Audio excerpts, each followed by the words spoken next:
मोदी सरकार ने अंतरिम बजट में आम जनता को बड़ी राहत दी है। आम लोगों को बड़ी राहत देते हुए टैक्स छूट की सीमा 5 लाख तक बढ़ा दी है।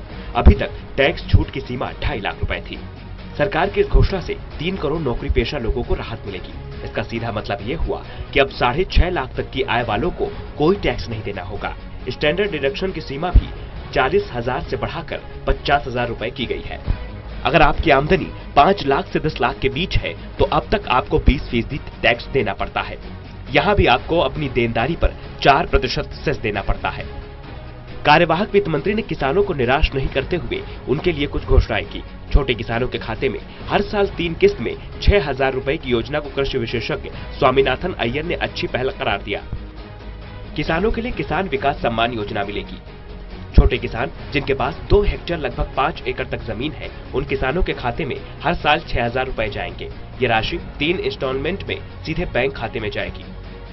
छोटे और मध्यम वर्ग के किसानों को न्यूनतम राशि मिल सके, इसके लिए प्रधानमंत्री किसान सम्मान निधि को दी जाएगी। इससे लगभग 12 करोड़ किसानों को लाभ मिलेगा। अनुमानित तौर पर इस पर लगभग 75,000 करोड़ रुपए खर्च होंगे। 22 महत्वपूर्ण फसलों का न्यूनतम समर्थन मूल्य 1.5 गुना बढ़ाने का फैसला लिया। An outlay of ₹75,000 crore for PM Kisan for the financial year 1920. I am also providing 20,000 crores in the revised estimates of the current year itself.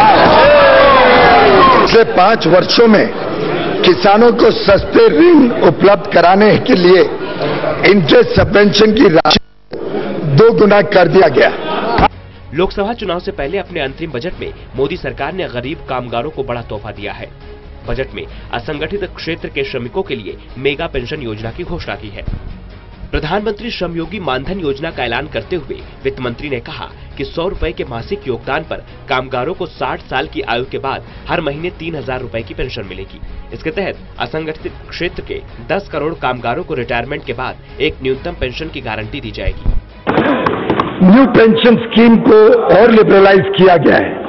कर्मचारियों के हिस्से को 10% रखते हुए हमने सरकार के योगदान को 4% बढ़ाकर 14 कर दिया है। 14।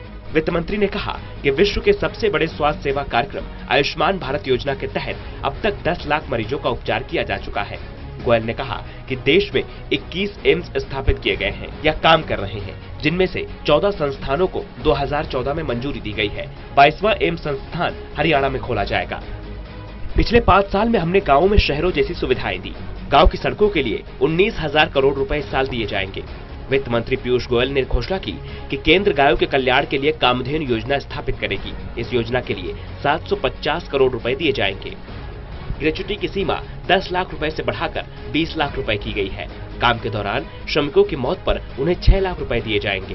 पीएम श्रम योगी मानधन योजना को मंजूरी मिली। 10 करोड़ मजदूरों को इस योजना का लाभ मिलेगा। केंद्रीय मंत्री ने कहा कि हमने गरीब महिला के जीवन के स्तर को ऊंचा उठाने का प्रयास किया।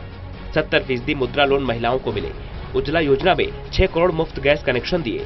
2 करोड़ मुफ्त गैस कनेक्शन और देंगे। अभी तक 6 करोड़ मुफ्त कुकिंग गैस कनेक्शन दे जा चुके हैं।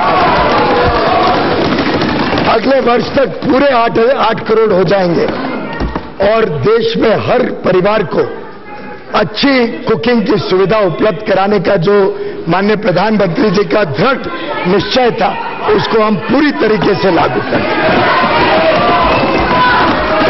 Ujjwala is a remarkable.